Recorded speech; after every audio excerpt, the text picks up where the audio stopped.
Vamos ler a palavra do Senhor, 1 Reis, capítulo 19, versículo de 1 a 17.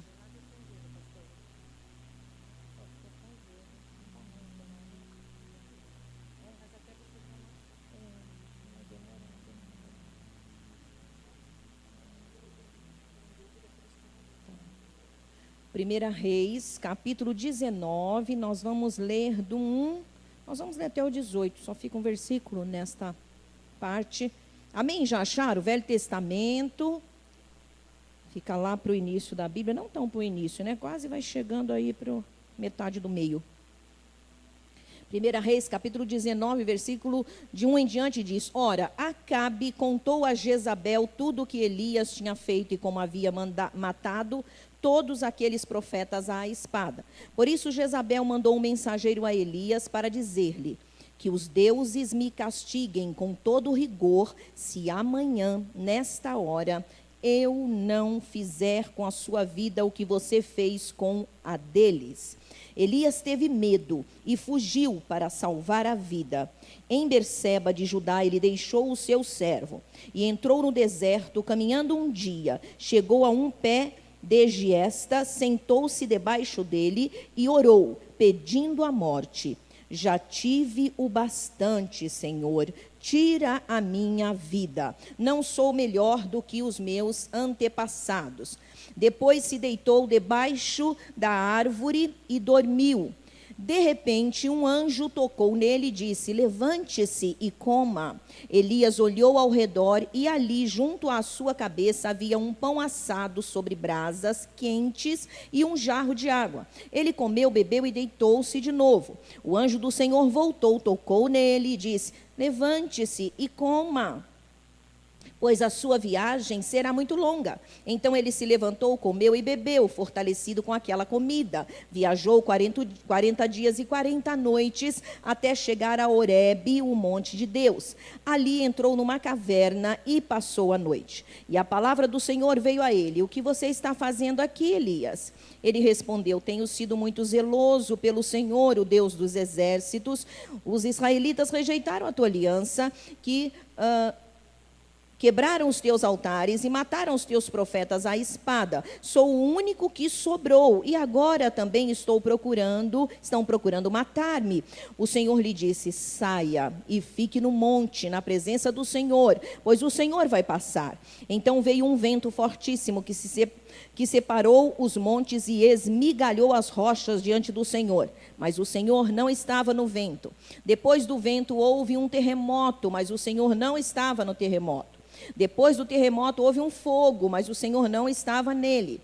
E depois do fogo houve um murmúrio de uma brisa suave. Quando Elias ouviu, puxou a capa para cobrir o rosto, saiu e ficou à entrada da caverna. E uma voz lhe perguntou: o que você está fazendo aqui, Elias? Ele respondeu: tenho sido muito zeloso pelo Senhor, o Deus dos exércitos. Os israelitas rejeitaram a tua aliança, quebraram os teus altares e mataram os teus profetas à espada. Sou o único que sobrou, e agora também estão procurando matar-me. O Senhor lhe disse: volte pelo caminho por onde veio e vá para o deserto de Damasco. Chegando lá, unja Azael como rei da Síria. Unja também Jeú, filho de Ninzi, como rei de Israel. E unja Eliseu, filho de Zafate, de Abel-Meolá, para suceder a você como profeta. Jeú matará todo aquele que escapar da espada de Azael, e Eliseu matará todo aquele que escapar da espada de Jeú. No entanto, fiz sobrar 7.000 em Israel, todos aqueles cujos joelhos não se inclinaram diante de Baal, e todos aqueles cujas bocas não o beijaram. Amém, amados? Eu vou estar falando com os irmãos sobre a caverna não é teu lugar. Amém? A caverna não é teu lugar. Esse texto é um texto lindíssimo, mas é interessante a gente entender como que ele consegue chegar até esse momento, né?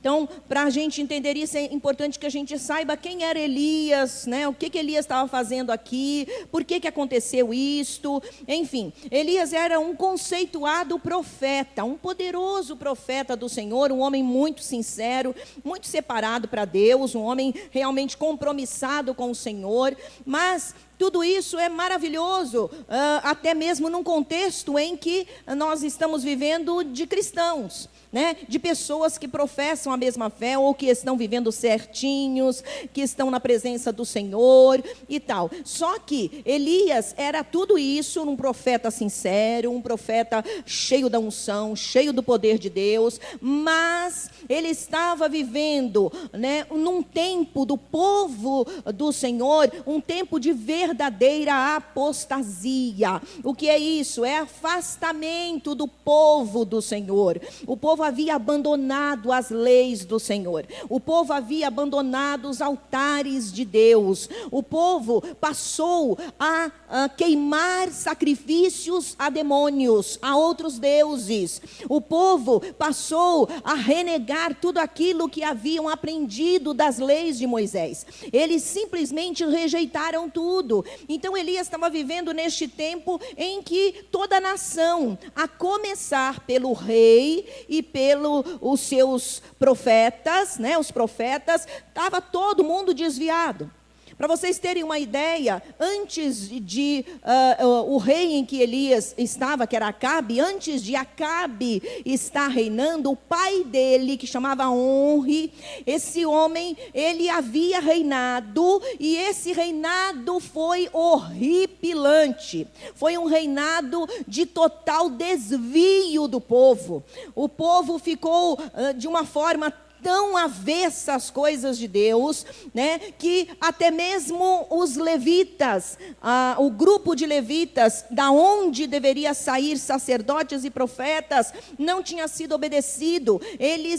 O rei pegou homens de qualquer tribo e tornou eles profetas, tornou eles sacerdotes. Então não obedeciam nada. E quando Onri morreu, Acabe, seu filho, começou a reinar e não fez nada melhor. Fez pior do que o seu pai. Continuou fazendo pecaminosidades, continuou se afastando do Senhor. E o pior, para completar o negócio, a Bíblia diz que Acabe, que já estava desviado do Senhor, que já havia desviado todo o povo, feito com que toda a nação se desviasse dos princípios de Deus, estava todo mundo na idolatria e na bruxaria. Acabe se apaixona por uma mulher sidônia, uma filha de um rei sidônio, e se casa com ela. E esta mulher chamada Jezabel, alguém já ouviu falar de Jezabel? Jezabel não é um bom nome, né? Quando se ouve, a gente já associa a ela, e é por causa disso mesmo. Então, Jezabel era uma sidônia, não era do povo de Deus, não era de Israel, não era de nenhuma tribo de Israel, e esta mulher, além de não ser do povo de Deus, ela era uma verdadeira bruxa. Ela era uma feiticeira. Para vocês terem uma ideia, ela adorava aos Baals da vida. Ela tinha 400 profetas de Baal. E ela também adorava a Azerá, né? Quem está assistindo a Terra Prometida, vocês ficam sabendo como é que eram lá os deuses, né? Aquela montoeira de deuses que os povos pagãos adoravam. Então, essa Azerá era uma das deusas adoradas por Jezabel. Então, resumindo, Acabe estava muito mal espiritualmente. O rei Acabe estava vivendo um tempo dele, da nação, de total afastamento do Senhor. E Elias, o profeta de Deus, o profeta separado do Senhor, estava neste contexto. E o Senhor o chama para falar a Acabe, para repreender Acabe, para repreender o pecado do povo. E Elias vem fazendo isto, e todas as repreensões lhe custa hostilidade do rei. Não só do rei, como dos outros profetas que não eram do Senhor. E piorou, não custou somente a hostilidade do rei, mas custou o ódio, principalmente da rainha Jezabel. E antes deste episódio que nós estamos aqui no capítulo 19, Elias para fazer um verdadeiro confronto, porque estava um negócio sério espiritualmente. Elias, amando do Senhor, motivado pela unção do Senhor, Elias marca um confronto entre os profetas de Baal e ele como profeta do Senhor, e chama o povo para assistir lá no Monte Carmelo. Então ele diz: já que vocês não acreditam que eu sou da parte de Deus, já que vocês, nação israelita, estão acreditando em deuses falsos, em pessoas que não são do Senhor, como o rei e a rainha, eu quero dizer para vocês, nós vamos fazer um teste de quem é Deus. Nós vamos fazer a prova, nós vamos tirar a prova de quem é o Senhor verdadeiramente, quem é o Deus verdadeiro. Vamos para o Monte Carmelo, e lá vai acontecer a prova. E aconteceu que aquele episódio que todos nós, pelo menos a maioria conhece, em que Elias fala: olha, vocês clamam aí pelos deuses de vocês, nós vamos fazer altares diferentes, vocês vão clamar pelos deuses de vocês, e o Deus que responder por fogo, esse é Deus. E aí os profetas de Baal, os 400 profetas, os 400 feiticeiros começaram a clamar, e ó Baal, desce com fogo, ó Baal, desce com fogo. E nada de Baal descer, porque Baal não é Deus, amém, irmãos? Baal não descia, porque Baal é uma enganação. A Bíblia diz que por trás dos ídolos tem demônios. E os demônios ali estavam sendo envergonhados pela ordem do Todo-Poderoso. A Bíblia diz que os súditos de Baal, os adoradores de Baal, começaram a se retalhar e a gritar, e Elias começou a zombar deles. E Elias começou a dizer para eles: olha, quem sabe o Deus de vocês está muito ocupado? Quem sabe está viajando? Quem sabe ele teve algum problema? Gritem mais alto. E aí eles gritavam mais alto, e nada de Baal responder por fogo. E aí eles começaram a se retalhar, se cortar. Para quê? Para que o sangue, porque os deuses falsos, eles pedem sangue humano, porque demônios se alimentam de sangue humano. A Bíblia diz que nenhuma retaliação, nenhum grito fez com que o fogo descesse e o altar fosse consumido. Elias falou: então agora vou eu clamar pelo meu Deus. E levantou a sua voz e disse: ó Deus, fique provado agora para toda a nação, e para os reis, e para esses profetas falsos, que o Senhor é o único Deus verdadeiro, e eu sou teu servo. A Bíblia diz que Deus respondeu do céu com fogo, aleluia. E o fogo consumiu todo o altar, que antes Elias havia banhado de água. Além de pôr a lenha, e vocês sabem que lenha para pegar fogo, quando a gente vai acender carvão lá no churrasqueiro, você tem que ficar abanando, né? Eu não sou churrasqueiro não, mas eu vejo como é que churrasqueiros fazem. Então abana, aí joga não sei o que lá dentro, copinho de álcool, copinho de não sei o que, e abana e nada, né? É assim, pois é. Elias, além de não estar seca as madeiras, ele ainda jogou água, ele molhou as madeiras, e a Bíblia diz que se fez um rego, uma poça de água ao redor do altar, sobre ele muita água. E Elias levantou a voz e clamou: responde, ó Deus, responde, e fique provado que o Senhor é Deus. E o Senhor respondeu com fogo, e lambeu toda a água, e consumiu tudo com fogo que veio do céu, aleluia. Mas não ficou só nisso, isso foi espetacular.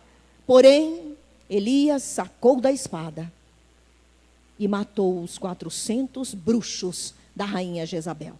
E aí entra nesse texto do capítulo 19, em que a rainha manda um recado para Elias.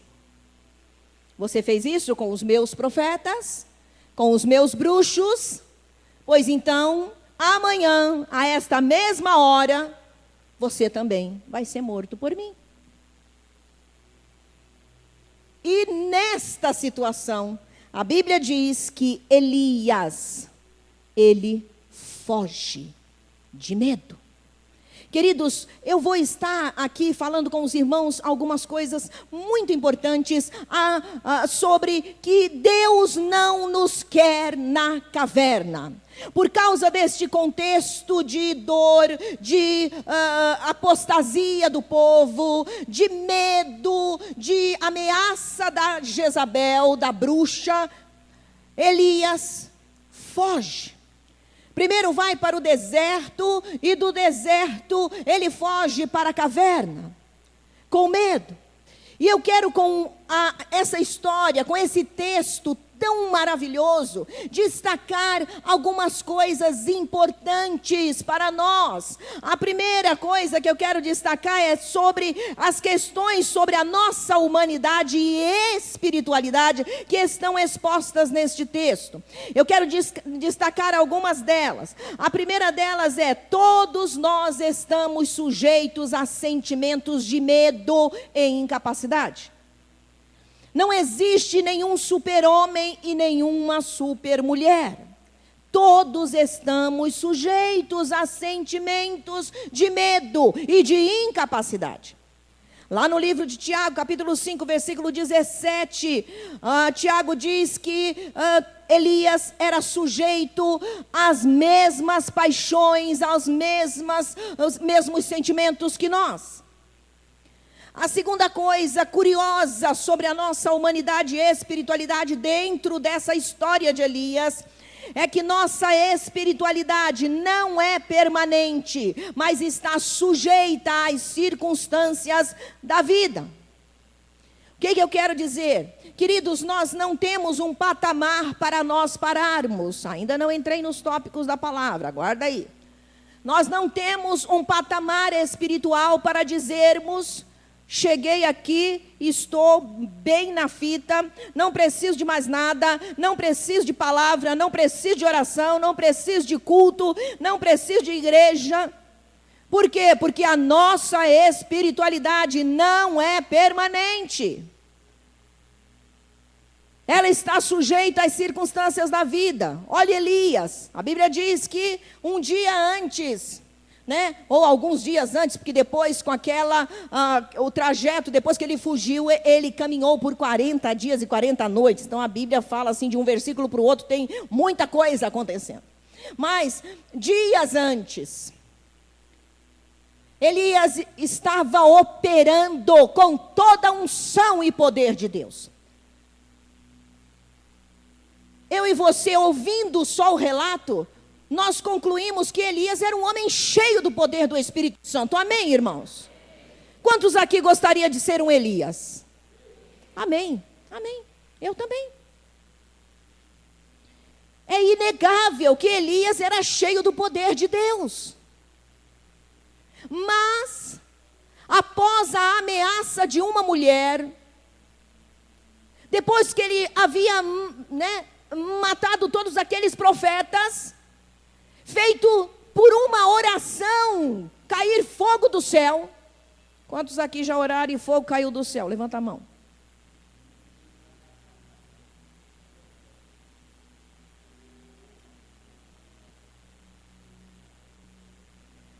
Depois de todo esse espetáculo espiritual, Elias treme de medo,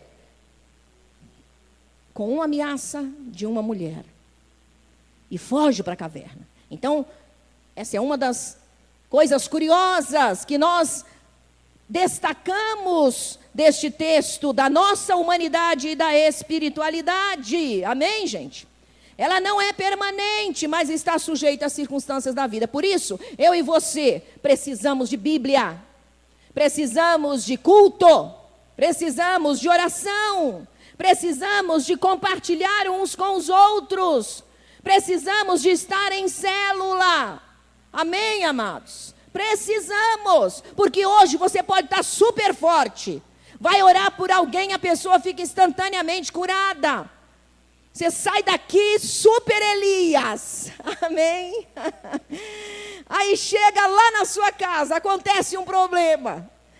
Acontece alguma coisa, sei lá, na sua casa, no seu apartamento, com sua filha, seu filho, não sei.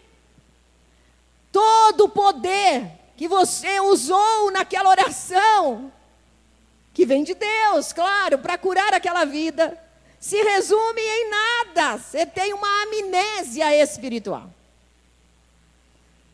Por isso precisamos estar sempre injetando vida de Deus em nós. Amém? Terceira coisa curiosa, a fuga e a caverna é um falso refúgio dos que estão com problemas. Fugir e se esconder nos evita enfrentar pessoas e encarar problemas. Então a fuga e a caverna é um falso refúgio.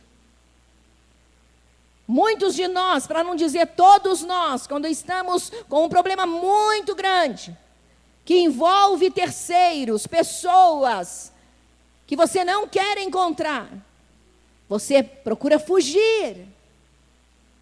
Só que você foge no intuito de se proteger, de se refugiar. Mas a caverna, a fuga, é falso refúgio. A quarta coisa curiosa nessa história: não somos dotados de visão espiritual plena e correta das coisas. Elias, ao orar, reclamando, quando Deus pergunta: o que você está fazendo aí? Ele diz: Senhor, eu fiquei sozinho. Eu sou zeloso pelo Senhor. Eu faço tudo direitinho no teu reino. Mas, ó Deus, sabe o que acontece? Todo mundo te abandonou, até os teus profetas, só estou eu. Aí Deus diz para ele: epa, eu ainda tenho 7.000 que não se dobraram diante de Baal. Então você está tendo visão curta. Essa história traz para nós também que a nossa visão espiritual não é plena. Muitas das vezes não está correta das coisas. Exatamente por quê? Porque não é plena. Estamos vendo somente por um ângulo. Amém? Mas Deus vê por todos os ângulos. Mas, queridos, o que fica evidente neste texto e nesta história é que Deus não nos quer na caverna. E nós vamos provar isso com alguns itens aqui da palavra. Vira para o teu irmão e diz: Deus não te quer na caverna. Amém. Primeiro, vamos ver a razão. Por que Deus não te quer na caverna? O que prova isso? Primeiro, Deus vai à nossa procura para nos animar e nos alimentar. A prova de que Ele não nos quer lá é que Ele vai lá nos buscar, para tirar a gente de lá. No versículo 4 ao versículo 6 diz: e entrou no deserto caminhando um dia, chegou a um pé de giesta, sentou-se debaixo dele e orou, pedindo a morte. Já tive o bastante, Senhor, tira a minha vida. Não sou melhor do que os meus antepassados. Depois se deitou debaixo da árvore e dormiu. De repente um anjo tocou nele e disse: levante-se e coma. Elias olhou ao redor e ali, junto à sua cabeça, havia um pão assado sobre brasas quentes e um jarro de água. Ele comeu, bebeu e deitou-se de novo. Eita, anjo culinarista bom aqui, hein? Um pão na brasa, gente, uma coisa boa. Mas a prova de que Deus não nos quer presos a cavernas, a fugas, a desertos de esconderijos, é porque Deus vai à nossa procura. A Bíblia diz que Deus foi à procura de Elias, mesmo em fuga da sua missão, mesmo fugindo com medo, mesmo pedindo a morte. A Bíblia diz que ele pediu para morrer. Senhor, leva a minha vida, não sou melhor do que ninguém, né? Tudo bem que, né, eu derrubei os 400 profetas de Baal e orei, o fogo caiu, mas eu não sou melhor não, pode me matar. Mesmo fazendo uma oração tão ruim dessa, O Senhor Deus foi lá buscar ele. Deus ainda estava interessado em Elias. Diga, Deus se interessa por mim. Aleluia. Deus ignorou o pedido de morte de Elias. Por que isso? Porque o pedido de Elias para morrer é contra a natureza de Deus e os seus propósitos, meus amados. Deus é um Deus de vida, diga aleluia. Deus é Deus de vida. E para Deus nada se encerra, porque Ele é Deus de propósitos e de planos, aleluia. Quando você pensa que tudo acabou, Deus vem e diz, está começando. Deus é Deus de propósitos, desculpem, Deus é Deus de planos. Ele nunca aborta seus planos e propósitos na nossa vida. A Bíblia diz que Deus foi lá à procura de Elias, através de um anjo, e manda Elias levantar-se, e ainda o alimenta. Queridos, você está aqui hoje, porque o Senhor teu Deus está te animando, amém? E Ele também está te alimentando, porque a palavra é pão que nos alimenta espiritualmente, amém, meus queridos? O Senhor Jesus declarou isso para Satanás, nem só de pão viverá o homem, mas de toda palavra que procede da boca de Deus. Você está sendo alimentado, você está sendo animado. Deus vai à tua procura para te levantar. O anjo disse para Elias, Elias foi lá e estava lá deitado, jogado para as traças. A Bíblia diz que o anjo disse para ele, levante-se e coma. Quem sabe Deus te disse lá na sua casa, levante-se daí deste quarto, desta cama de depressão, e vai para a igreja, porque lá eu vou te alimentar, minha serva, meu servo. Deus não nos quer ver na caverna, porque é um Deus que sempre nos procura para nos animar e nos alimentar. Ele não nos perde de vista, meus irmãos. Ele está de olho em nós. Quando você menos espera, está achando que Deus se esqueceu, as coisas não acontecem, ou estão acontecendo e de ruim. Não sei quem se levantou, fui humilhado, fui humilhada, fui esmagado, fui esmagada. Deus não está nem aí. Não, você está equivocado. Deus se preocupa contigo. Ele não te quer ver no deserto e nem na caverna, escondido, em fuga. Em fuga por causa dos teus medos, das tuas dores, dos teus problemas insolúveis. Não, Ele tem coisas boas para você. Ele está olhando para ti. Ele está te animando. Ele tem pão vivo para te dar. A Bíblia diz que com o alimento que o anjo deu para Elias, ele caminhou 40 dias e 40 noites. Diga aleluia, eita pão bom. Esse pão é bom demais. É o pão da vida. É Jesus Cristo, amém? O pão físico, o pão material, ele pode te saciar somente por algumas horas. Alguns é só alguns minutos, né? Aqueles mais fortinhos. Não vou falar nada. Aqueles mais fortinhos assim, né? Até o pão do anjo não é lá essas coisas. Mas o pão de Deus é espiritual. Ele nos alimenta por muitos dias. Aleluia. Queridos, a segunda coisa que nos prova que Deus não nos quer na caverna é que Deus insiste em nos tirar de lá, amém? No versículo 6, na parte B do versículo, partezinha final, do versículo 6, diz assim: ele comeu, bebeu e deitou-se de novo. Diga de novo. Agora vira para o teu irmão e diz: acorda, Elias.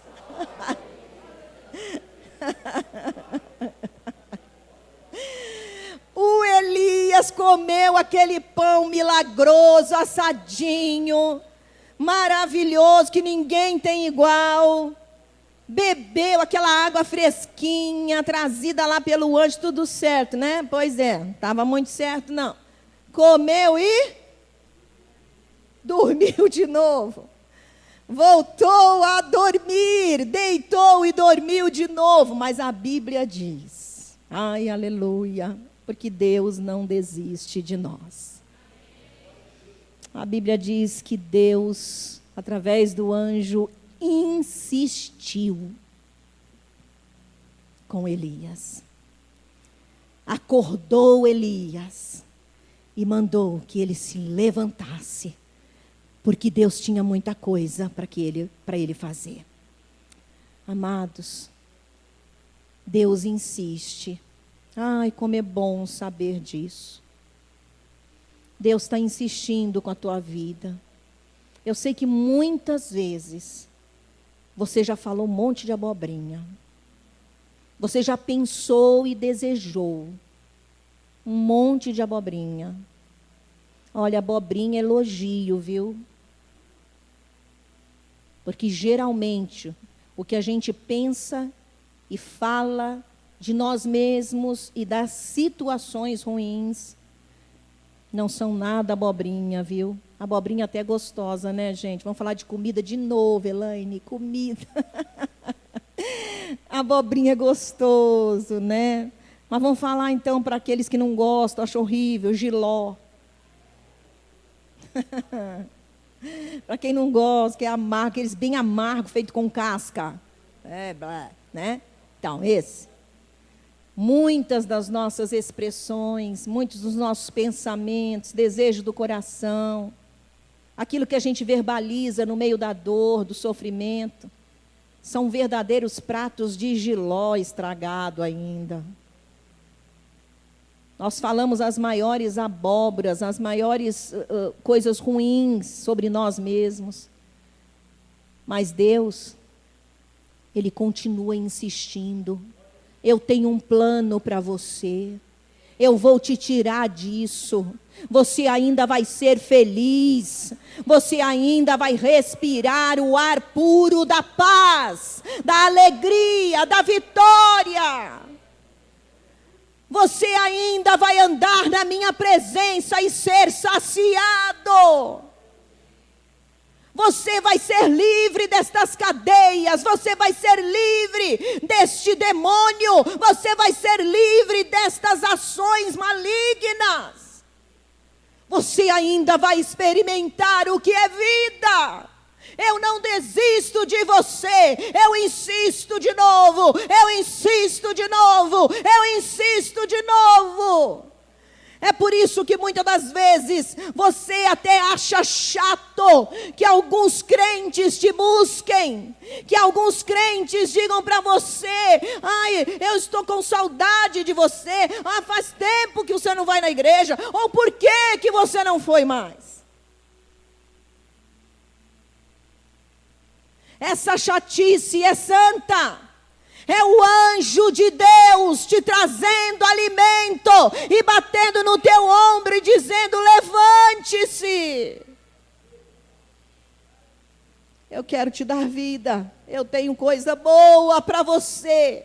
Eu estou insistindo contigo porque eu quero mudar tua história. Aleluia.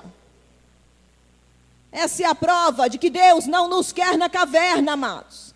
Ele vai lá e insiste de novo. A gente se alimenta no culto de quinta-feira, sai daqui com a palavra, esse pão que Deus nos dá. Aí vamos enfrentar a sexta-feira. Aí começamos a ter problemas na sexta-feira. Aí o pão vai ficando magrinho, vai saindo, vai saindo.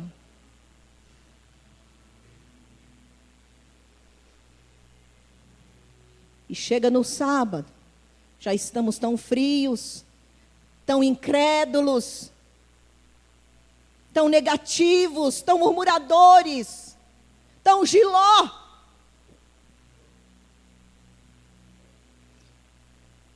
Não queremos nem mais saber de Deus. Alguns de nós até pensamos em voltar para trás. Acho que eu vou voltar para o terreiro.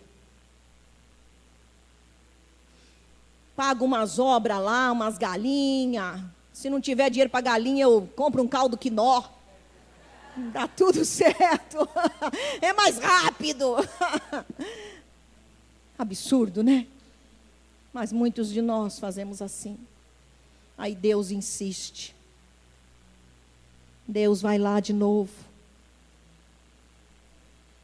A gente liga a televisão. Liga no canal errado. Aí tem um pregador falando: Deus te ama, está à tua procura. Ui, errei de canal. É Deus te chamando, insistindo. Amém, meus irmãos?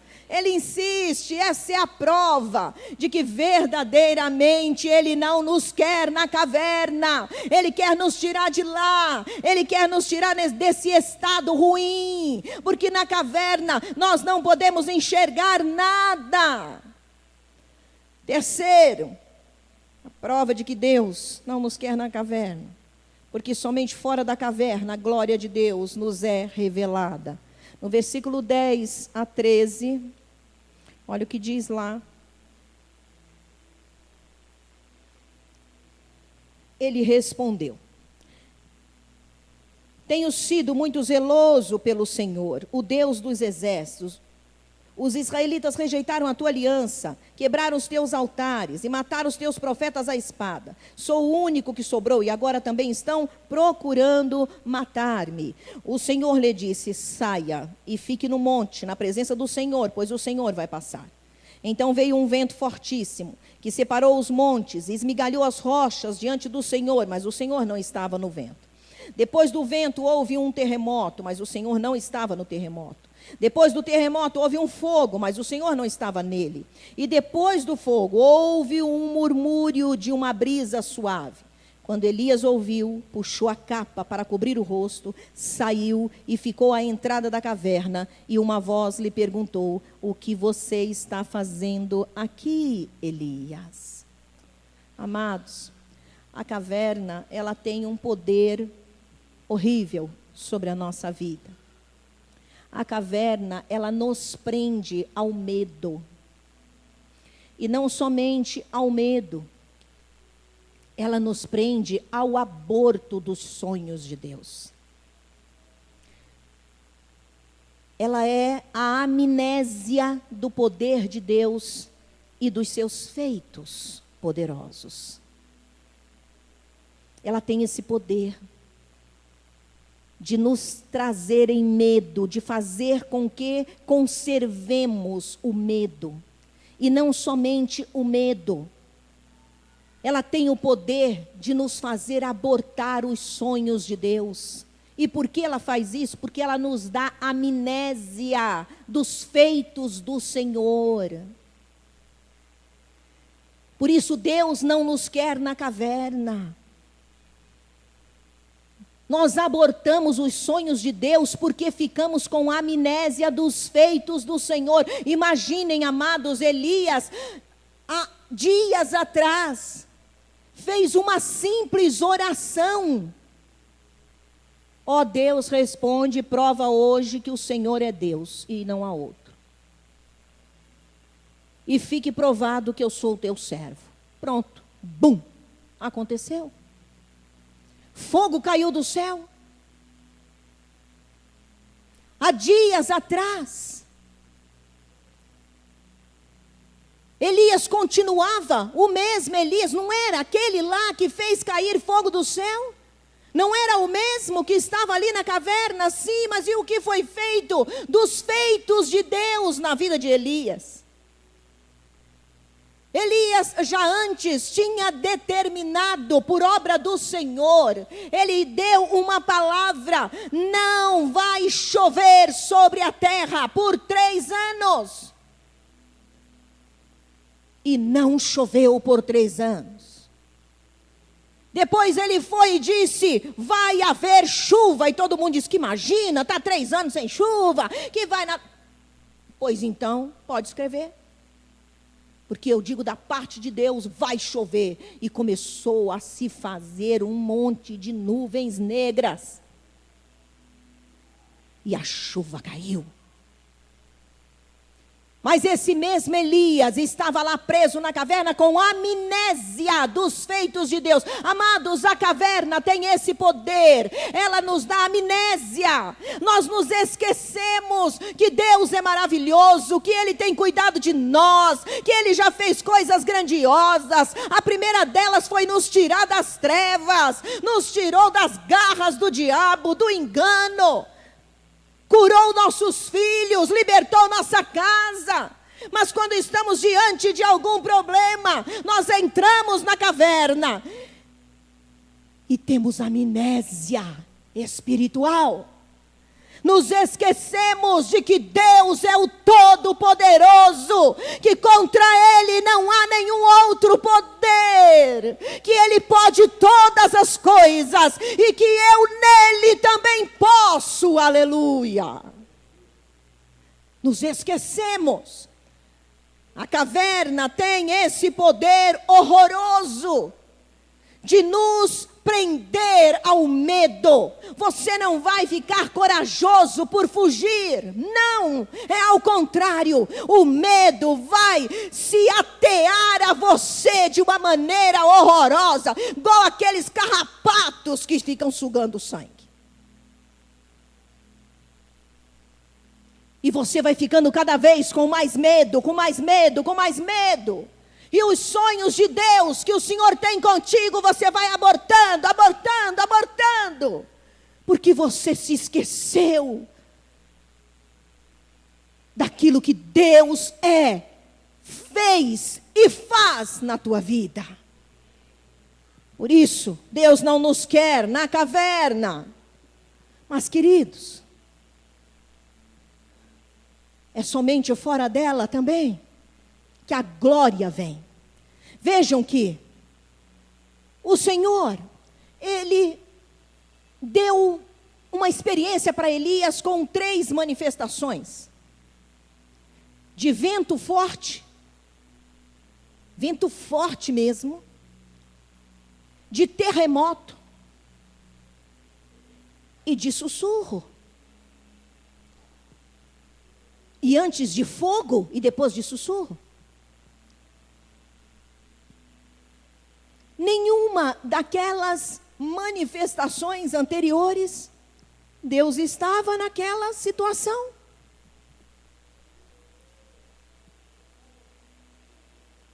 Elias precisava sair da caverna para ouvir a voz de Deus, para identificar a glória do Senhor. Queridos, a glória do Senhor, ela não pode ser confundida com coisas assustadoras, amedrontadoras, tipo aquilo que apareceu, o forte vento do medo.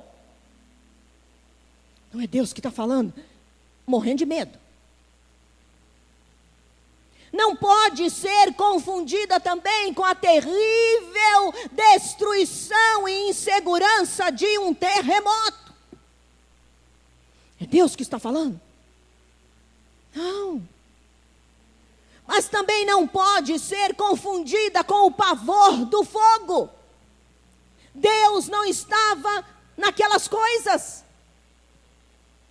Mas a Bíblia diz que Deus estava numa voz mansa e delicada, num sussurro delicado. E nesse sussurro delicado, que trazia sossego, que trazia paz, que trazia segurança e firmeza, nisto estava a presença de Deus. Por quê, amados? Porque a presença de Deus sempre nos acalentará, sempre nos aconchegará, sempre nos amará. As pessoas, por terem ouvido o diabo, e muitas das vezes, queridos, até nós cristãos, por desconhecermos a Bíblia, nós confundimos a voz de Deus com a voz do diabo. O Senhor nunca vai te trazer medo, assombro. Porque Deus é Deus de paz, é Deus de amor, é Deus que nos acolhe, que nos pega no colo, que nos aconchega, que nos ama. Esse é o nosso Deus. O vento forte, Deus não estava nele. O terremoto destruidor, Deus não estava nele. O fogo, também Deus não estava nele. Mas quando veio uma brisa suave, diga uma brisa suave. É isso que Deus tem para a tua vida. Acalma teu coração. Para de ficar desesperado, desesperada. Para de achar que as coisas vão vir na aceleração. Não é assim. Acalma. Sossega. A brisa de Deus estará passando na tua vida e casa. E você vai viver a graça do Senhor. Uma brisa suave. Que aconchegava, que abraçava. Deus é colo, amigo e pai. Deus é carinho, Deus é amor. Deus é mudança da nossa história. Não confunda a caverna, meus amados, porque Deus queria que Elias saísse da caverna. Porque lá na caverna ele não poderia identificar a glória de Deus. Ele ia confundir a glória de Deus. Os nossos conceitos errôneos sobre Deus nos levam a fazer confusão. Mas o Senhor diz para mim e para você: sai da caverna. Você vai me ouvir. Eu não sou mau. Eu não quero destruir tua vida. Há pessoas que não querem nem pedir a vontade de Deus, porque tem medo de Deus destruir o seu prazer. Acaba com isso. Qualquer coisa que você chama de prazer e que está destruindo você, não presta. Deus nunca vai te tirar coisas boas. Deus só tira de nós aquilo que é horrível, que é ruim, que nos mata. Deus nos acrescenta coisas maravilhosas. Amém, meus irmãos? Vira para o teu irmão e diga: Deus é bom o tempo todo. Aleluia. E por último, queridos, a prova de que Deus não nos quer na caverna é que na caverna não podemos servir a Deus e aos homens. Olha o que diz o versículo 15 até o 18, diz assim a palavra do Senhor. Versículo 15. O Senhor lhe disse: volte pelo caminho por onde veio e vá para o deserto de Damasco. Chegando lá, unja Azael como rei da Síria, unja também Jeú, filho de Ninzi, como rei de Israel, e unja Eliseu, filho de Zafate, de Abel Meolá, para suceder a você como profeta. Jeú matará todo aquele que escapar da espada de Azael, e Eliseu matará todo aquele que escapar da espada de Jeú. No entanto, fiz sobrar 7.000 em Israel, todos aqueles cujos joelhos não se inclinaram diante de Baal, e todos aqueles cujas bocas não o beijaram. Meus amados irmãos, a prova de que Deus não nos quer na caverna é porque na caverna eu fico paralisado. Na caverna eu encerro meus planos, meu ministério. Na caverna Elias fez isso. A Bíblia diz que Elias já deu o ministério dele por encerrado. A caverna tem esse poder paralisador. Elias já declarou que ele estava sozinho, já tinha pedido para morrer. O poder da caverna é paralisador. Mas fora da caverna, Elias pôde ver que seu ministério não havia terminado. Ao contrário, Deus o usaria para ungir 2 reis e 1 profeta. A caverna diz: acabou. Quando você sai para fora, quando você vem para fora da caverna, você ouve a voz de Deus: te usarei muito mais. A sua vida é um instrumento nas minhas mãos.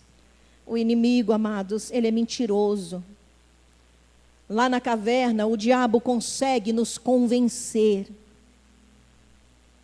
que tudo acabou, que não vamos conseguir, que não adianta. Lembra que eu falei da amnésia dos feitos de Deus? Na caverna, o diabo nos convence que acabou tudo. Ele é mentiroso. Ele anda por disfarces. Tudo dele é enganação. A gente vê pelo próprio mundo que ele governa. A Bíblia diz que ele é o príncipe deste mundo. E olha esse mundo, que água de batata. Hoje eu estou cheia de legumes e frutas, né? Fala aí.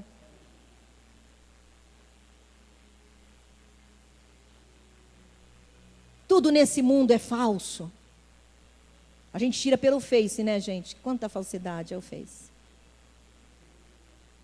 As pessoas colocam as fotos mais lindas no Face.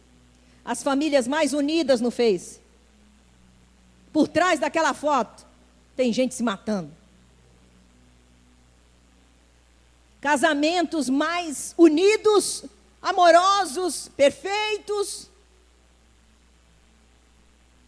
E já estão separados, vivendo longe um do outro. Esse é o mundo enganador, movido, manipulado, dirigido por Satanás. Queridos, é assim que o diabo nos faz nos sentir quando estamos na caverna. Por isso Deus trouxe essa palavra ao teu coração, para que você saia da caverna nesta noite. Caverna dos teus medos, caverna das tuas decepções, cavernas das tuas mágoas, cavernas das tuas angústias, das tuas murmurações. O Senhor te chama para sair daí, para viver aquilo que Ele tem para você. O Senhor quer te curar de toda a amnésia espiritual. Ele quer te mostrar, te fazer lembrar que Ele é Deus e Ele tudo pode. Ele quer fazer você entender que você pode ainda servi-lo e abençoar muita gente através da tua vida. Amém, meus amados? Quando o diabo diz acabou, Deus diz está começando uma nova vida. Quantos de nós, quando chegamos para o Senhor, nós chegamos com a vida tudo destruída, presos dentro de cavernas de toda sorte de sentimentos ruins. Nunca imaginávamos que pudéssemos ter família de novo, pudéssemos abençoar vidas, sorrir, nos alegrar. Mas Deus fez tudo novo. Porque nós decidimos sair da caverna. Queridos, a voz de Deus está falando com você nesta noite. Ela está dizendo para você, você não está sozinho. Eu vou ainda usar tua vida. Você pensa que você não presta para nada. Quem sabe você tem ouvido isso de Satanás. O diabo tem usado bocas para dizer para você que você não presta, que não vale nada. Mas o Senhor diz para você, eu vou te usar muito ainda. Você não está sozinho, sozinha, eu estou contigo. E eu tenho muita gente, que são seus irmãos, que vão te ajudar a caminhar. E você vai ser fortalecido. Então, sai da caverna, meu irmão, minha irmã, meu amigo, minha amiga que está aqui nesta noite. O Senhor te chama para vir para fora. Ele quer usar a tua vida. Ele quer te fazer viver os sonhos dele. Ele quer curar tua cabeça. Ele quer tirar os teus conceitos errados sobre a pessoa dele. Escondido na caverna, você vai continuar achando que Deus é terrível, é horrível, é mau. Fora da caverna, você dá oportunidade para você mesmo de ouvir a verdadeira voz de Deus e ter um encontro com Ele. Vamos ficar de pé, meus amados.